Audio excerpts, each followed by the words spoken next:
Mas o que eu queria falar é que ele disse que a presidente Dilma está lutando pela segunda vez pela democracia. E isso não é verdade. A presidente Dilma, quando no golpe militar, ela era uma guerrilheira não pela democracia. Ela e o grupo dela e vários outros grupos que lutavam contra a ditadura queriam implantar uma ditadura comunista no país. E isso é reconhecido por todos. Então, ela não estava debatendo, lutando pela democracia. E hoje também, ao contestar o processo no Congresso, ela também não está defendendo a democracia. Ao contrário, ela está colocando a democracia em risco, porque esse processo todo está sendo acompanhado pelo Supremo e uma maioria de 70% da Câmara não pode ser menosprezada do jeito que o advogado-geral da União menosprezou.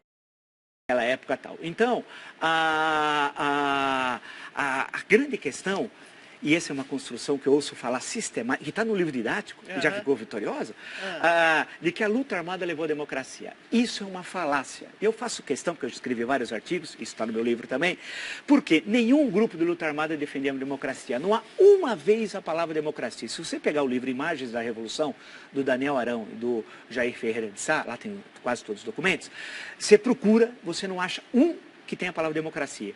Nenhum documento. Todos queriam ditadura proletariada. A divergência seria cubana, algumas vezes de viés soviético, parte desses grupos não tinham muita proximidade com a União Soviética, ou chinesa, se nós veríamos então o Brasil com os olhos puxados. Essa era a divergência tal. Democracia nenhum. E todos, a ação que eles tiveram aumentou a repressão.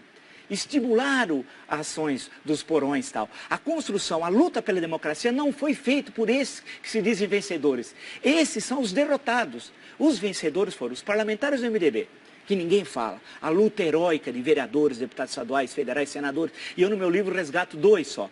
Lisanas Maciel, que foi um brilhante deputado federal pelo Rio de Janeiro, e a figura de Paulo Brossard. A coragem desses. Citei dois como exemplo, que nós tínhamos muitos tal. Quantos não foram? Eu queria alguém ter coragem, em 1970, no interior aqui de São Paulo, abrir um diretório do MDB. O padre na missa ia falar, não se misture com aquele homem perigoso que abriu o diretório do MDB e tal. Então esse é o MDB. O papel da Igreja Católica fundamental, e no caso de São Paulo, a figura épica de Dom Paulo Evaristo Arnes, do movimento estudantil, do movimento sindical, dos intelectuais, jornalistas, artistas, da dona Terezinha Zerbini, que abriu aqui o movimento feminino pela anistia. Todos esses estavam falando em quê? Democracia, respeito ao voto. Os grupos de luta armada desprezaram. Eu faço questão no meu livro, cito, leiam, entram no Google, Mini Manual do Guerrilheiro Urbano, leiam. Aquilo é democracia, aquilo é barbárie. Aquilo é barbárie pura, é ensinar como matar as pessoas. Né? Agora, significa que devia ser reprimido o autor Carlos Marighella da forma como morreu aqui na Alemanha Casa Branca? Evidente que não. Evidente que não. Porque essa é a jogada. Ao você fazer a crítica à luta armada, esses que estão do lado de cá falam, quer dizer que você é a favor da tortura? Não. Os que veem o mundo assim, sem outros matizes, é que construíram essa versão falaciosa da história. Né? E eu insisto em mostrar que eles não defendiam a democracia. É uma farsa, nenhuma ação. Ao contrário, quando teve a passeata dos 100 mil no Rio, no mesmo dia, aqui em São Paulo teve o atentado ao 2º Exército, onde morre um menino que estava lá prestando serviço militar, que podia ser eu, por exemplo, né, que tivesse, vamos dizer, prestando serviço militar, jogaram um carro-bomba. Ou o Orlando Lovec, que foi pegar um visto aqui no consulado americano, na época no Cônjuge Nacional, era um jovem, queria aprender inglês nos Estados Unidos, está andando, explode uma bomba no consulado, ele perde a perna. Ele passou anos para receber uma indenização de um salário mínimo. E quem colocou a bomba recebe 4 salários mínimos de indenização. Né? Quem matou um menino aqui no 2º Exército recebe indenização. E são vistos hoje como heróis. Não, a luta democrática. Eu tenho muito orgulho também de ser companheiro da Dilma por esse tempo todo. Nós identificávamos muito sempre até hoje nos identificamos muito. Muito importante, gratificante. Nós temos vivido muitos anos juntos. A gente fez um bom companheirismo que persiste até hoje. Eu era advogado, sempre fui advogado só de trabalhador, só advogado de gente pobre. Sempre fui uma pessoa de esquerda. Então, com a ditadura, não vi outra saída a não ser partir para a luta armada. Né? Tentar enfrentar a ditadura de frente. Nós formamos uma organização nacional chamada Vanguarda Armada Revolucionária Palmares. Nós praticávamos ações de expropriação, que nós chamávamos dos bancos. Nós íamos buscar dinheiro nos bancos, nós queríamos ter dinheiro para comprar armas. Fizemos ações de quartéis também, alguns quartéis, para pegar armas. Fazíamos ações também de caráter, vamos dizer assim, mais social. Como pegava um caminhão de carne, por exemplo, lá na Baixada Fluminense, e distribuímos aquela carne em favelas, uma coisa meio romântica. A gente fazia bastante essas ações, né? Mas era uma coisa assim meio idealista, mas fazia. Tenho muito orgulho de ter participado dessa luta do povo brasileiro contra a ditadura. Uma luta foi árdua, foi uma luta difícil, mas acabou sendo exitosa.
Após a Revolução Russa de 1917, Lenin coloca em prática sua doutrina de expansão mundial do comunismo e, em 1920, estabelece as condições para a filiação ao Partido Comunista, entre elas a realização de amplas campanhas de agitação e propaganda nas organizações militares, principalmente no Exército. Em 25 de março de 1922, nasce o Partido Comunista do Brasil, o PCB. O novo partido aceitava as ordens diretas de Moscou. Em 1927, partindo da teoria à prática, o PCB criou uma frente única operária e iniciou um trabalho de infiltração nos quartéis, influenciando Luiz Carlos Prestes, capitão do Exército, a aderir ao comunismo, fato que se deu em março de 1931. Em abril de 1935, Prestes foi incumbido pela direção da Internacional Comunista de promover um levante armado no Brasil.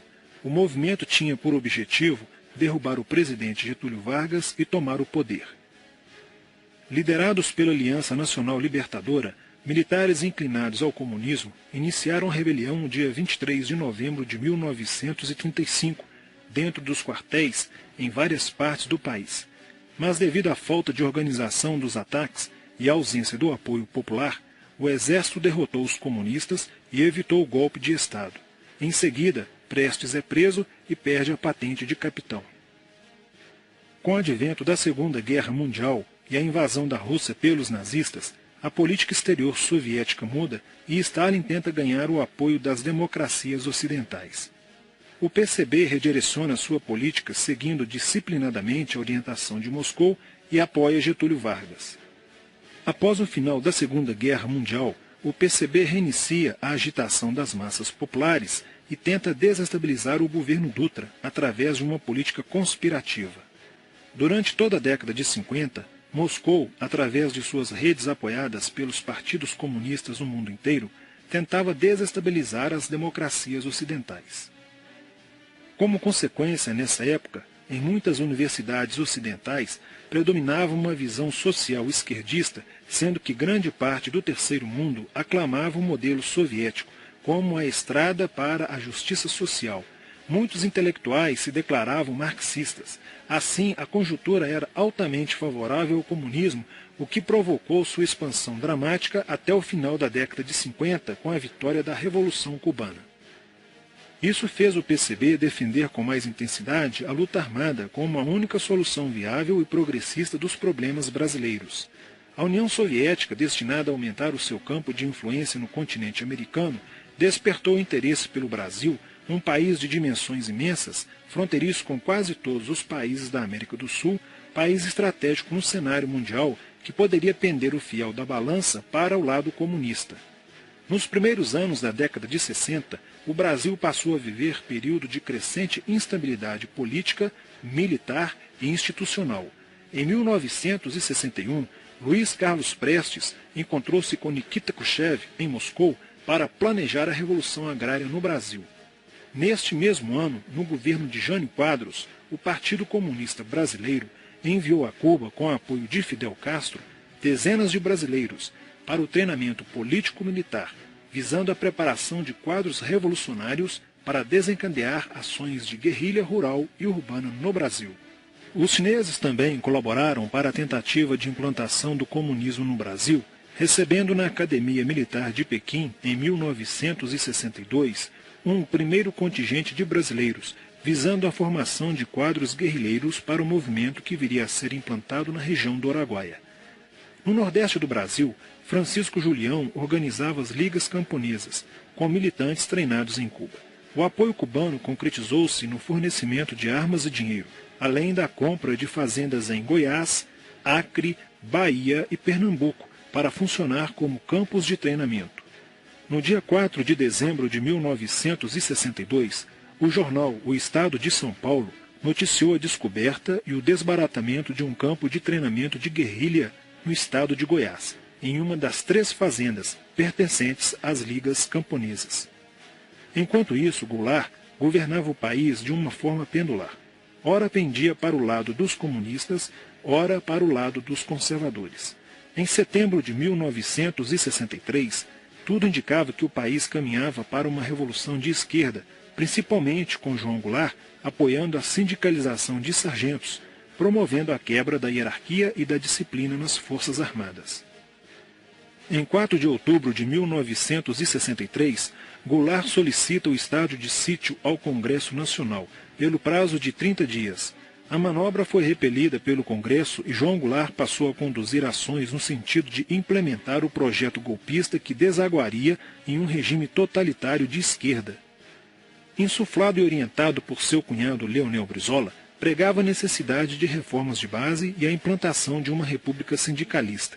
Controlando o aparelho sindical, o governo promovia o grevismo, a anarquia e o caos.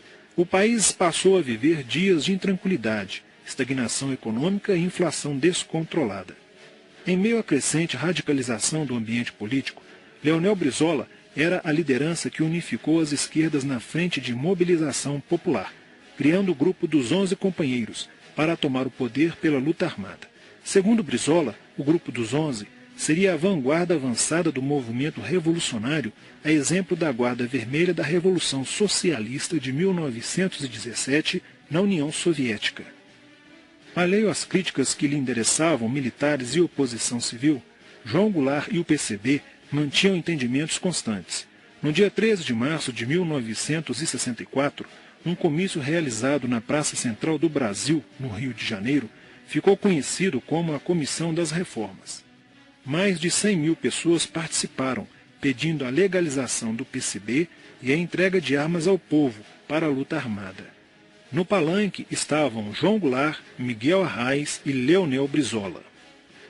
No dia 19 de março aconteceu a primeira marcha da família Com Deus pela Liberdade, que reuniu 800 mil pessoas em oposição ao comício do dia 13, em demonstração do descontentamento de grande parte da população com os rumos que tomava a situação nacional, principalmente devido à impressionante demonstração de força, o tom radical dos discursos de Arraes e Brizola e a profusão de cartazes com a foice e o martelo. Em 20 de março, apoiados por Brizola e pela CGT, a Associação dos Marinheiros e Fuzileiros Navais do Brasil reuniu-se declarando um motim. dando origem a vários outros movimentos rebeldes no interior das Forças Armadas. Realizou-se em Niterói, na sede do Sindicato dos Operários Navais, um congresso continental de solidariedade a Cuba, com a participação de delegações latino-americanas. Luiz Carlos Prestes manifestou o desejo de que o Brasil fosse a primeira nação da América do Sul a seguir o exemplo de Cuba, se tornando uma nação comunista. Na véspera de 30 de março de 1964, João Goulart, ignorando o pedido de assessores e do seu líder na Câmara, Tancredo Neves, compareceu à sede do Automóvel Clube para uma homenagem da Associação dos Sargentos da Polícia Militar. No seu discurso, Goulart defendeu a mudança na Constituição para que pudesse concorrer às eleições presidenciais de 1965, desagradando a Carlos Lacerda, Magalhães Pinto e Juscelino Kubitschek, pré-candidatos à presidência da República. O golpe da esquerda já estava preparado para 1º de maio de 1964, caso o Congresso Nacional não aprovasse as mudanças.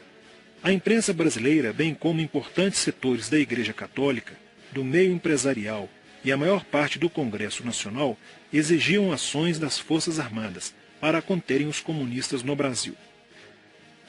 Ao final de março, jornais como o Globo, Jornal do Brasil, Correio da Manhã e Diário de Notícias pregaram abertamente a deposição do presidente João Goulart. Nos bastidores dos acontecimentos, os serviços secretos dos Estados Unidos e da União Soviética trabalhavam intensamente, tentando cada um fazer a balança pender para o seu lado, não medindo esforços para levarem o Brasil a uma guerra civil. O general Olímpio Mourão Filho resolveu partir com suas tropas, sediadas no estado de Minas Gerais, para o Rio de Janeiro. O general Castelo Branco, ao saber disso, telefonou para Magalhães Pinto, governador de Minas Gerais, com o intuito de segurar o levante. O governador mineiro argumentou que, uma vez iniciada a revolução, seria um erro parar, pois alertaria as forças fiéis a Goulart, podendo agravar a situação. A falta de reação do governo Goulart e dos grupos que lhe davam apoio foi notável. Não se conseguiu articular uma reação armada por parte da esquerda. Também fracassou uma greve geral proposta pelo Comando Geral dos Trabalhadores, em apoio ao governo. João Goulart, em busca de segurança, viajou no dia 1º de abril do Rio de Janeiro, onde se encontrava no momento da Revolução, para Brasília, e em seguida para Porto Alegre, onde Leonel Brizola tentava organizar a resistência. Mas João Goulart desistiu de um confronto militar com os revolucionários e seguiu para o exílio no Uruguai. No dia 2 de abril, o presidente da Câmara dos Deputados, Ranieri Mazzilli, assume provisoriamente a presidência da República, e mais de 1 milhão de pessoas lotaram as ruas e praças do país para comemorar a vitória. No dia 11 de abril de 1964, o Congresso Nacional se reuniu para eleger o novo presidente da República. O general Castelo Branco, aclamado por grande parte da sociedade brasileira, apoiado pela imprensa e por importantes setores da Igreja Católica, além de contar com a aprovação de grandes líderes políticos, entre eles Juscelino Kubitschek, precisava de 238 votos para ser eleito em primeiro turno, e acabou recebendo 361 votos. No dia 15 de abril, Castelo Branco assume a presidência da República, consolida a vitória sobre o movimento comunista e renova as esperanças do povo brasileiro de ter um país com dias melhores. Porém, a esquerda derrotada colocaria em cena, nos anos posteriores, Carlos Marighella, ideológico comunista e defensor da luta armada, que submeteria o povo brasileiro às ações mais obscuras da guerrilha, o terrorismo.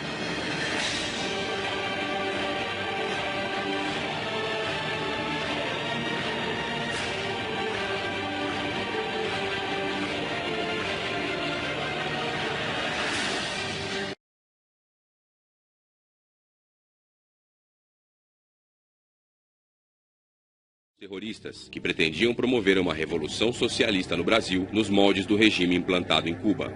Esses grupos eram formados por pessoas que hoje fazem parte da política nacional.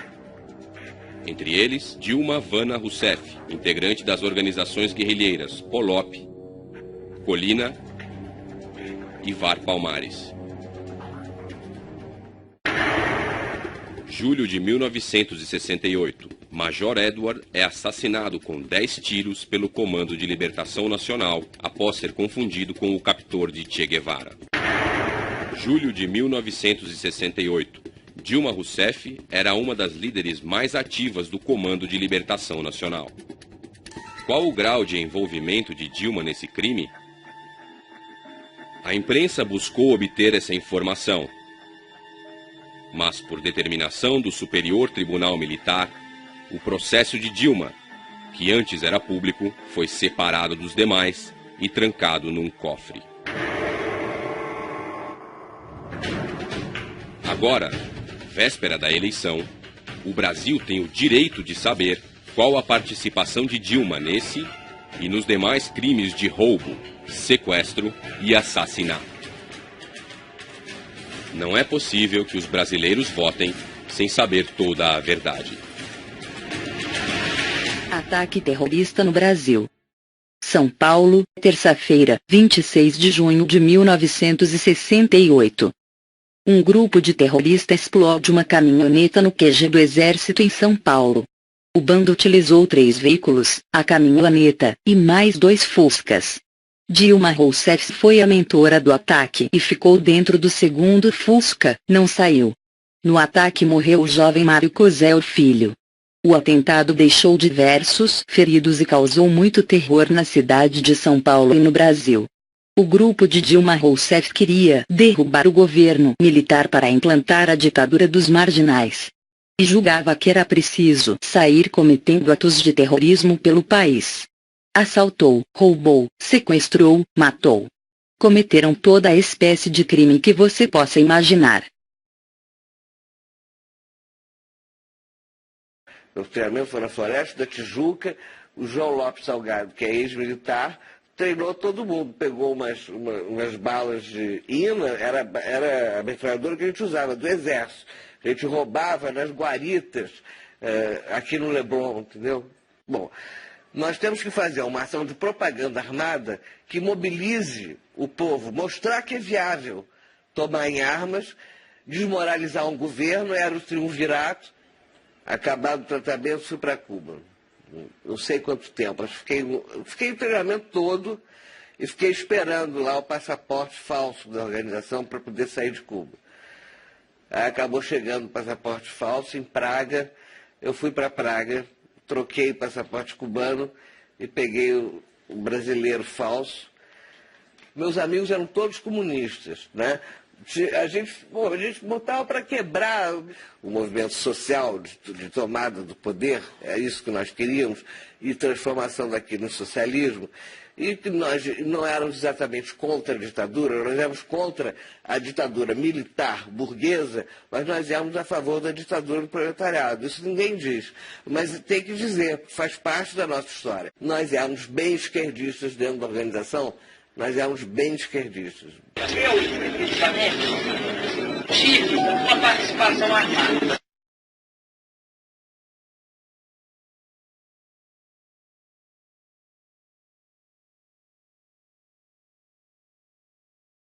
A Constituição brasileira, no artigo 4º, no inciso 8, diz que é princípio das relações internacionais do Brasil repudiar o terrorismo e o racismo. E quero deixar aqui o registro, lamentando que a presidente da República, atual candidata, esteve na semana passada na ONU e, numa entrevista coletiva, defendeu o diálogo com assassinos terroristas. Registro nosso mais veemente repúdio à escalada de preconceito islamofóbico, impacto islamofóbico.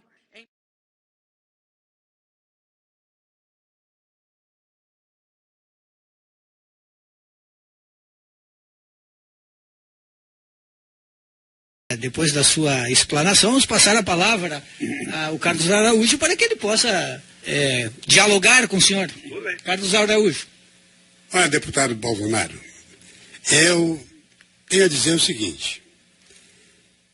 Essas coisas que o senhor falou aí, de assassinatos, isso eu jamais participei de qualquer coisa dessas. Se morreu uma outra pessoa, foram raras. Foi em conflito com as forças da ditadura. Eu, particularmente, nunca participei não fui designado nunca para participar de qualquer atividade armada.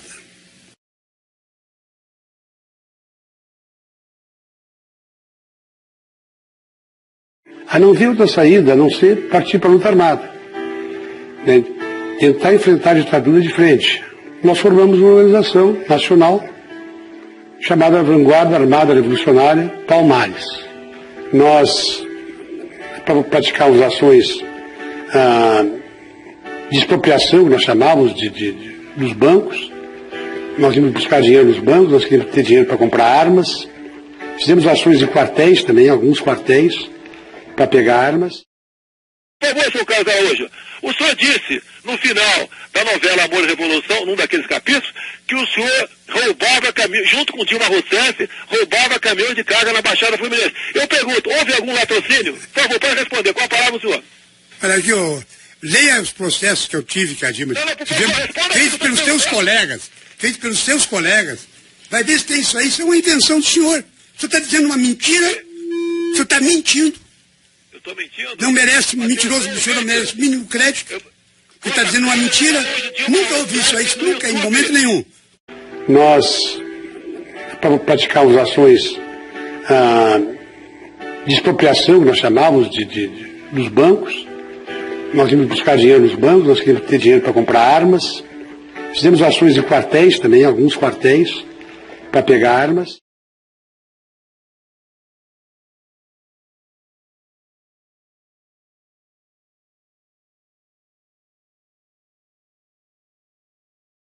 O primeiro momento marcante é a minha entrada na luta, né? É a hora que eu decidi que eu não ia levar uma adolescência comum. Quando eu conheci Marighella, eu me apaixonei, literalmente. Falei, não, esse homem é o cara que eu vou seguir. E disse a ele, eu falei para ele, Mariga era a forma carinhosa que a gente tratava ele na intimidade. Não, Mariga, conte comigo para o que der e vier. Eu estou dentro da luta, a partir de agora a minha vida pertence à Revolução. Desde o início eu fui separado pelo Marighella para ser um quadro militar. Então minha tarefa sempre foi essa. Aí fui me aprimorando, depois o Marighella morre em 4 de novembro de 69. A minha tarefa na coordenação nacional era comandante militar da LN. Eu era quem montava e organizava o trabalho militar da LN no Brasil inteiro, né? Todos os dirigentes da Ação Libertadora Nacional que foram presos depois de julho de 70 foram mortos. Todos eles cumpriram à risca o que eles tinham dito. E eu era um dos condenados à morte. Tinha um prêmio sobre a minha cabeça, que na época era de $1 milhão, o que hoje dá, no dólar de hoje, dá mais do que os 10 milhões pela cabeça do Bin Laden. Para esses prêmios, eles arrecadavam dinheiro numa caixinha no meio empresarial. O dirigente, o diretor dessa caixinha, um tribunal revolucionário da Ação Libertadora Nacional, do qual eu fiz parte, né? Eu fiz parte da 10 ou 12 pessoas que decidiram que não, essa pessoa faz parte da guerra, está no outro lado e ele merece ser executado. A gente já dentro dos carros, 2 carros, né, com 3 companheiros num carro, 3 companheiros no outro. Eu estava no carro da ação, sentado no banco de trás, tinha um companheiro no volante, um outro com uma metralhadora sentado no banco da frente, eu atrás com um fuzil Mauser, que é um fuzil muito bom, 762, que é um fuzil muito bom para execução, muita precisão. E quando ele chega na esquina da rua da Alameda Casabranca, ele tinha que parar porque tinha alguns carros na frente, tinha um pequeno engarrafamento, tinha uns 2 carros parados, ele teve que parar. Quando ele parou, eu estava no banco de trás do carro, falei, vou dar um tiro nele. Já peguei o fuzil, o companheiro que estava na frente no Fusca baixou a cabeça, eu já dei um primeiro tiro de fuzil. Não acertei de cheio, porque eu sou destro, eu atiro nessa posição. Como eu estava atrás no Fusca, eu tive que inverter, atirei assim. Então pegou de cabeça aqui no occipital dele, mas já começou a sangrar. Ele abre a porta do carro e sai do carro. Nós saímos, só o motorista que não sai, porque o motorista tem que ficar ali assegurando a fuga. Saímos eu e o outro companheiro, ele sai com a metralhadora, eu saio com o fuzil. Ele saiu correndo em direção à feira. E nós fomos, o companheiro metralhando ele, e eu acertando 1, 2, 3, 4, acertei 3 tiros nas costas dele, e o companheiro com a metralhadora acertou vários. Aí de repente ele caiu, e quando ele caiu eu me aproximei, e com a última bala a gente sempre dá o chamado tiro de misericórdia, que é para saber que a ação realmente foi cumprida até o fim. Num tempo de exceção, você tem tribunal de exceção. Eles não tinham deles lá que condenava a gente à morte, inclusive informalmente. A gente nunca condenou ninguém à morte informalmente. Nós deixamos um panfleto no lugar dizendo por que ele tinha sido condenado à morte, o que ele